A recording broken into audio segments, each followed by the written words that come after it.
Cette deuxième partie, à l'instar de la première, je vais commencer par une partie un petit peu théorique,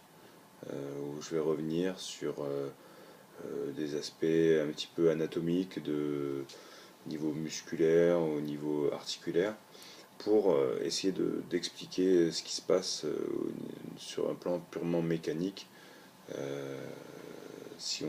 on s'occupe pas de certaines parties du corps. Donc, j'ai présenté une dizaine de diapos qui va venir par cette petite diapo, on va dire, qui sert de sommaire. Cohérence de la structure, transmettre les forces. D'accord. Donc, je veux aller insister sur le principe que d'abord, ce qui est important, c'est que le corps soit cohérent et que les surfaces musculaires soient équilibrées entre elles et qu'on n'oublie pas de traiter, d'étirer, de renforcer, d'activer certains muscles ou certaines parties du corps, euh, parce que sinon ça risque de porter des conséquences qui peuvent être vraiment fâcheuses. Dans un premier temps, je vais traiter, revenir un peu sur ce qu'est la transmission des forces, hein, l'utilité en rugby mais aussi ailleurs.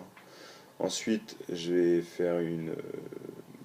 petit approfondissement sur la coordination motrice et la coordination intermusculaire qui en découle,